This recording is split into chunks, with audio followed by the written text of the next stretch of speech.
The world believed his death was tragic and sudden. But what if it was carefully controlled from the very beginning? In the glittering world of entertainment, where fame shines brightest under carefully managed lights, silence is rarely accidental. It is purchased, enforced, and protected. When Yu Menglong was found lifeless, the public was offered a familiar narrative, a sudden tragedy, a promising life cut short, a story that invited mourning but discouraged questions. We were told to grieve. We were not told to look closer. Yu Menglong was not just an actor. He was a symbol, a face recognized across screens, a name trusted by audiences, a figure whose success seemed effortless. Yet behind that polished image, his final days were marked by unease. Friends later described him as distracted, guarded, frequently checking his phone, lowering his voice, asking his team to be discreet in ways that felt out of character.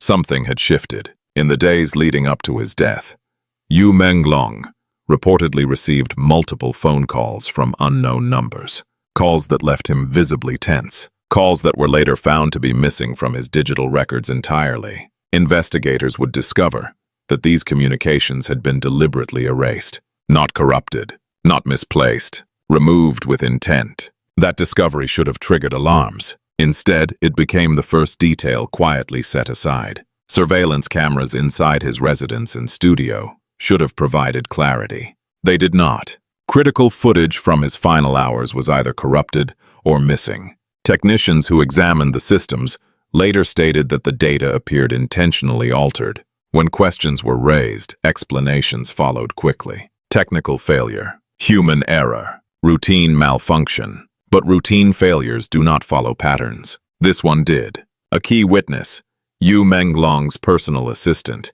initially agreed to cooperate with investigators. Their testimony was expected to clarify the final meetings and movements before his death. Then, without warning, contact was lost. Phone numbers disconnected. Social media accounts deleted. Authorities later located the individual overseas, weeks after critical windows had closed. By then, momentum was gone. Officially, the investigation continued. On paper, procedures were followed. Reports were filed. Statements were logged. Yet behind the scenes, something else was unfolding. Insiders began whispering about a powerful presence, taking an unusual interest in the case. Someone with enough influence to shape access, to slow timelines, to decide which questions were appropriate and which were not. This figure was never named publicly. Within the industry, they were known simply as the Big Boss, someone whose reach extended beyond studios and contracts, someone accustomed to discretion being treated as obedience.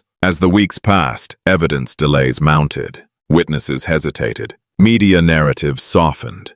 What began as an investigation gradually transformed into something far more controlled. Not a search for truth, a management of perception. The world mourned Yu Menglong. Candlelight vigils were held. Tributes flooded social media. Yet while grief played out in public, a different process was quietly taking shape. One designed not to reveal answers, but to contain them. And this was only the beginning of a carefully orchestrated silence. In the final week of Yu Menglong's life, those closest to him sensed a change that was difficult to define, but impossible to ignore. He still attended meetings. He still smiled for cameras. He still fulfilled professional obligations with practiced precision. Yet beneath the surface, something was unraveling. According to multiple accounts, Yu Menglong became increasingly cautious. Conversations that once flowed freely were now cut short. Phone calls were taken in isolation. Voices lowered. Doors closed. He began asking his team to avoid discussing schedules openly. Certain meetings were rearranged without explanation. Others were canceled entirely. These were not the behaviors of a man preparing for rest. They were the behaviors of someone anticipating consequences. In the days before his death, Yu Menglong reportedly received a series of calls from unknown numbers. The timing of these calls was irregular. Some arrived late at night. Others interrupted rehearsals or meetings. Each time, witnesses noted the same reaction. His posture stiffened. His expression darkened. When asked who had called, he offered vague answers or none at all. After his death, investigators attempted to reconstruct these communications. What they found was not silence, but absence. Call logs had been selectively erased. Message histories were incomplete. Metadata showed signs of deliberate alteration. Digital forensic experts later stated that the deletions were not consistent with accidental loss or routine device errors. Someone had chosen what should not be seen. The anomalies did not end there. Yu Menglong's residence and studio were equipped with security cameras, designed to operate continuously. These systems should have captured a detailed timeline of his final movements. Instead, critical segments of footage were missing. Some files were corrupted. Others appeared to have been overwritten entirely. Backup systems that should have preserved the data had failed in precisely the same windows. Technicians tasked with examining the systems described the findings as unsettling.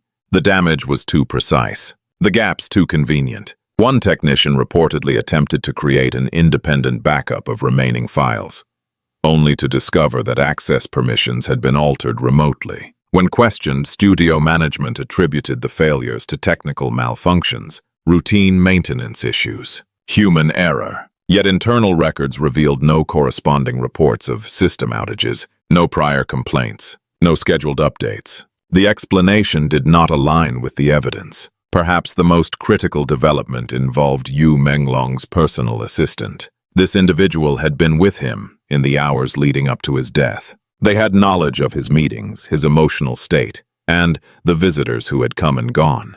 Initially, the assistant agreed to provide a detailed statement to investigators. That statement was never delivered. Communication with the assistant abruptly ceased. Phone numbers were disconnected. Social media accounts vanished. Colleagues were unable to reach them. Days later, authorities discovered that the assistant had left the country. The relocation was described as personal, unplanned, urgent. By the time contact was re-established, weeks had passed. Memories had faded. Critical timelines could no longer be verified with certainty. The opportunity to capture unfiltered testimony was lost. Within investigative circles, frustration mounted. Each missing piece might have been dismissed in isolation. Together, they formed a pattern that was increasingly difficult to ignore. Evidence delayed. Witnesses removed. Digital trails erased. As these irregularities accumulated, whispers began circulating within the industry. A name was not spoken aloud, but the implication was understood. A figure whose authority extended far beyond creative decisions. Someone capable of influencing studios, legal teams, and external institutions with equal ease. The big boss. According to insiders, this individual had taken a direct interest in the investigation almost immediately. Phone calls were made. Meetings were held behind closed doors. Requests for discretion were framed as professional courtesy. In reality, they functioned as barriers. Investigators reported unusual delays in accessing files. Requests that should have taken hours stretched into days. Clarifications required multiple layers of approval. Each obstacle appeared minor. Collectively, they slowed progress to a crawl. Publicly, the investigation moved forward. Privately, it was being reshaped. Those who worked closely with Yu Menglong later described an atmosphere of quiet intimidation. Staff were advised to be careful with their words, to avoid speculation, to remember contractual obligations. Legal teams emphasized confidentiality clauses. Security personnel controlled access more aggressively than before. No explicit threats were made. None were necessary. The message was understood. By the time authorities formally documented the inconsistencies, the trail had already cooled. Digital evidence had been altered. Witness availability had changed. Media coverage began to soften, shifting focus toward closure rather than inquiry. What should have been a pursuit of clarity became an exercise in containment, and beneath it all, a question remained unanswered. Who had reached the evidence first? Someone had already reached the evidence before investigators ever did. What troubled investigators most was not a single missing file or a delayed interview. It was repetition. Again and again, moments that should have advanced the case instead dissolved into administrative fog. Each delay had a justification. Each obstacle came with paperwork. Together, they formed a rhythm that felt intentional. Requests for access to digital records were acknowledged, then postponed. Surveillance archives were deemed sensitive. Internal logs were reclassified without clear explanation. Investigators were asked to submit formal justifications for materials that would normally be routine. In isolation, none of this violated procedure. In sequence, it altered the pace of justice. Behind closed doors, internal memos began circulating within studio management and legal teams. Their language was cautious, almost sterile. Phrases such as exercise discretion, limit distribution, and await senior review appeared repeatedly. The instructions were never explicit. They did not need to be. Those who received them understood their purpose. Certain files were to remain inaccessible. Certain conversations were to be deferred. Certain names were not to be mentioned. Witness cooperation followed the same pattern. Staff members who had initially agreed to speak with authorities suddenly became unavailable. Some were reassigned to projects overseas. Others cited legal advice and declined further contact. A few expressed fear privately, admitting they were uncertain where their loyalty was expected to lie. Contracts were referenced. Confidentiality clauses were emphasized. Careers were quietly placed on the scale. The pressure was subtle, but effective. Media coverage shifted as well. Early reports had questioned inconsistencies. Analysts had raised concerns about missing evidence and conflicting timelines. Then, gradually, the tone softened.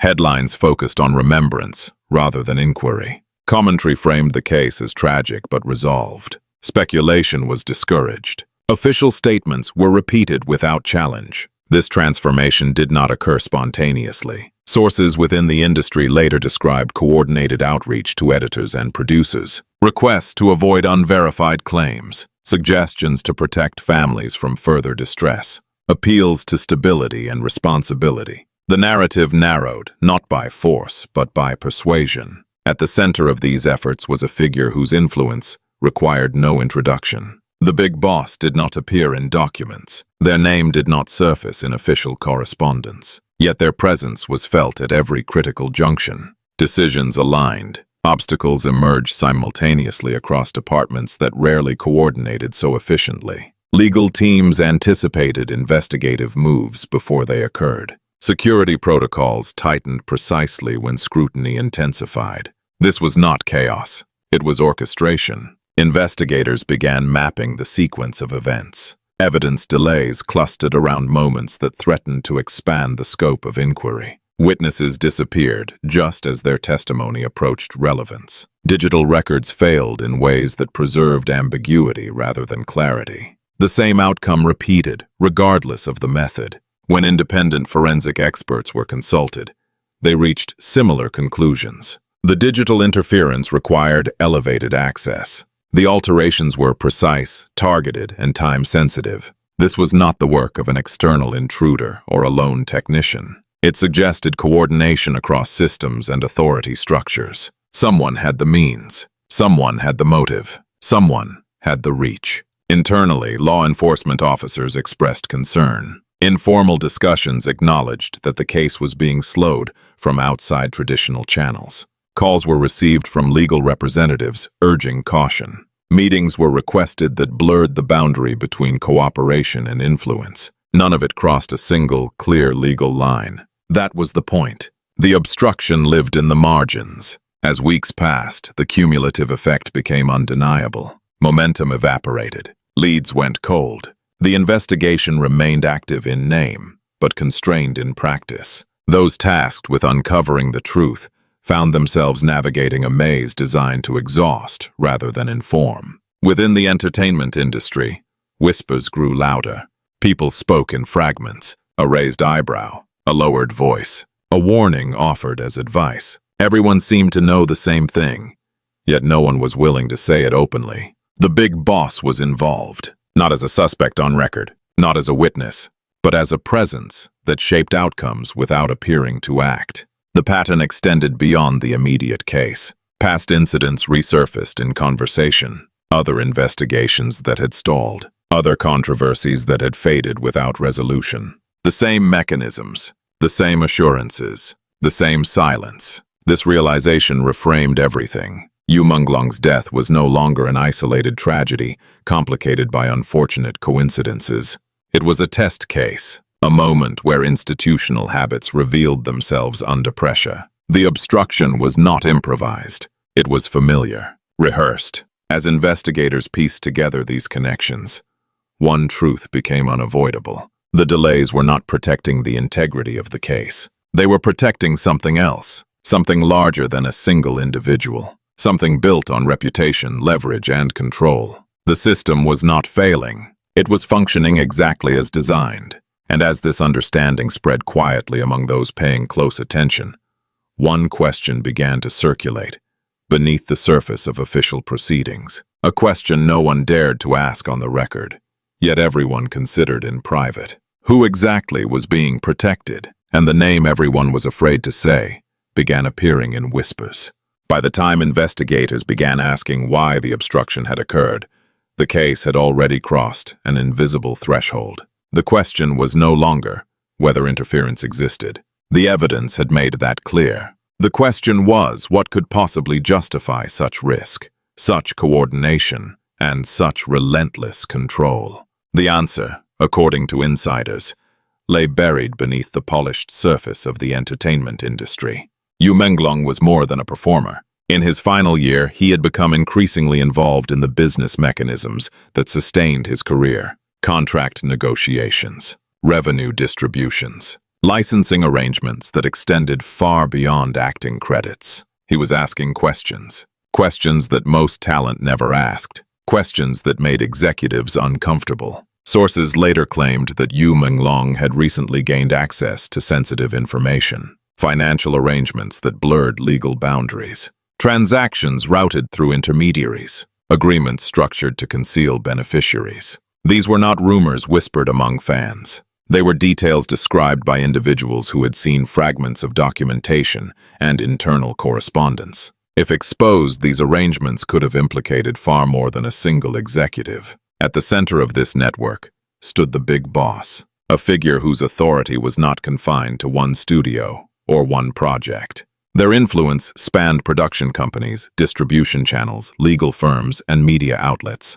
This was power accumulated over decades, reinforced by loyalty, fear, and mutual dependency. According to insiders, Yu Menglong had begun to represent a liability. Disputes over royalties had intensified. Creative disagreements had escalated into personal conflicts. There were reports of meetings that ended abruptly, conversations that turned cold. Behind closed doors, frustration grew. The big boss was known to tolerate many things, but unpredictability was not one of them. What frightened those closest to the situation was not the suggestion of direct violence. There is no evidence that Yu Menglong's death was ordered. That distinction matters. What mattered more was what followed. When a tragedy occurred, the system responded not with transparency, but with reflexive containment. The motive, insiders suggested, was preservation. Preservation of reputations carefully built over years. Preservation of financial structures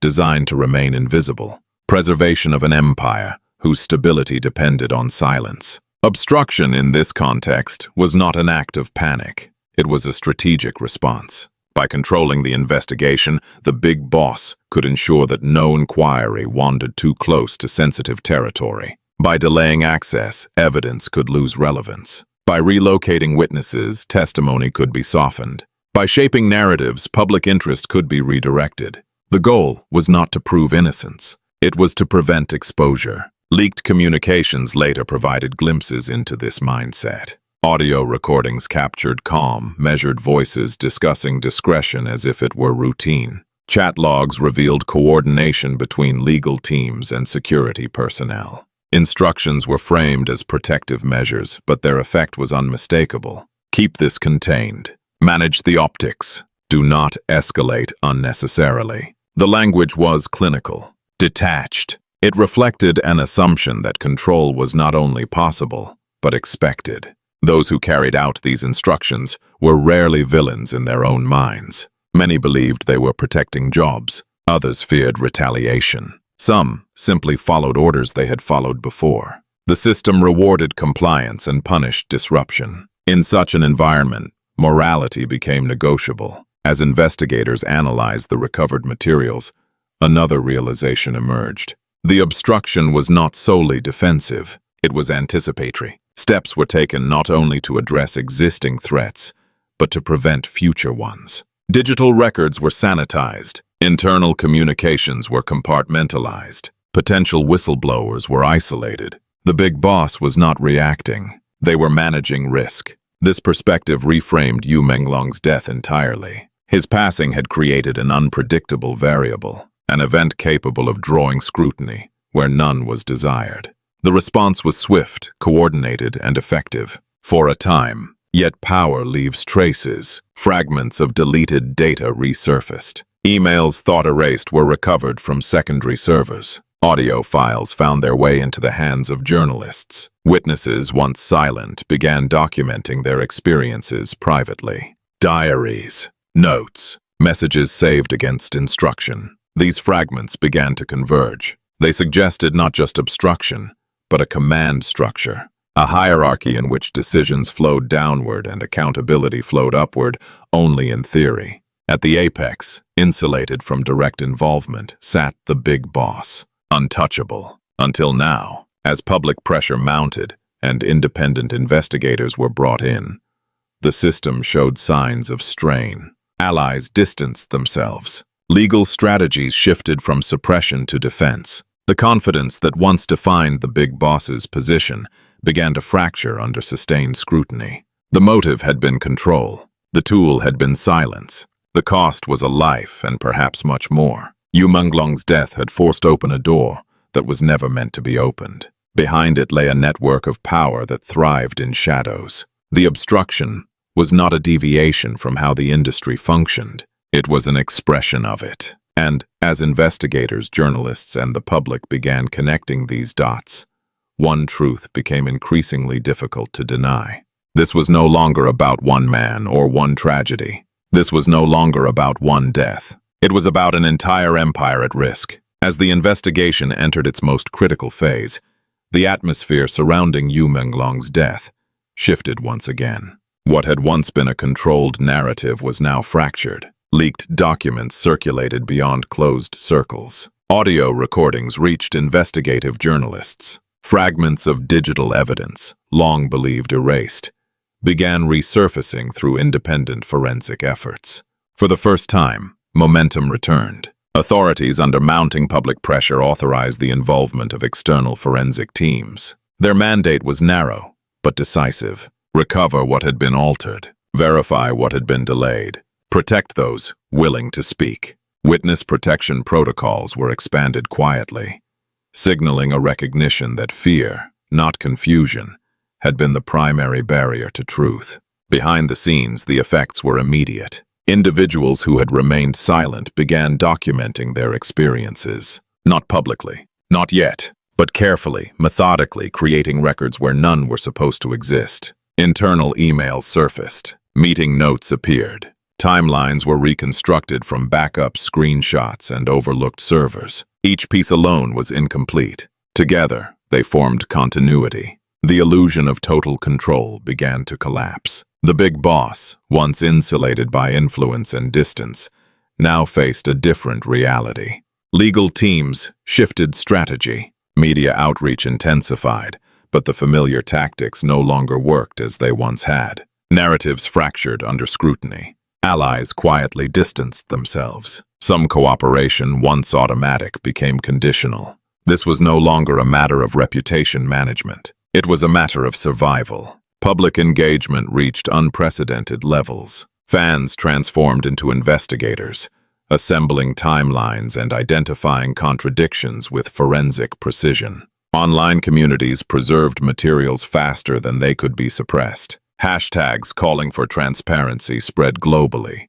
amplifying scrutiny beyond any single jurisdiction. What made this moment different was not outrage, it was persistence. Legal analysts reviewing the accumulating evidence began outlining potential charges: obstruction of justice, witness intimidation, conspiracy, digital evidence tampering. Each allegation depended not on speculation, but on patterns, coordinated actions, repeated interference, directives that aligned too consistently to be coincidental. For years, the entertainment industry had operated on an unspoken assumption that power, when sufficiently concentrated, could outpace accountability. That silence, properly managed, could outlast scrutiny. Yu Menglong's death challenged that assumption in ways no one anticipated, not because of what happened, but because of what followed. His life ended quietly. The response did not. As investigators prepared their next steps,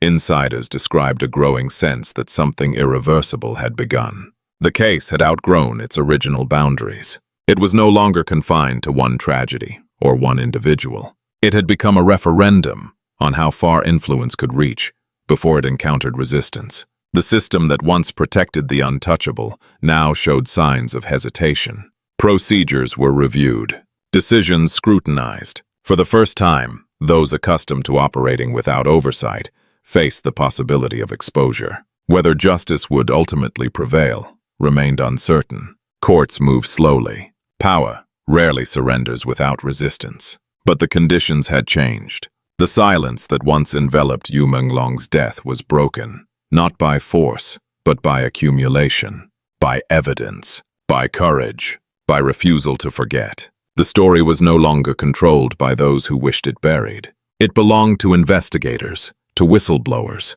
and to a public unwilling to accept disappearance as closure. And standing at the edge of this reckoning, one truth lingered, unresolved but unmistakable. For the first time, the untouchable may finally be within reach of justice.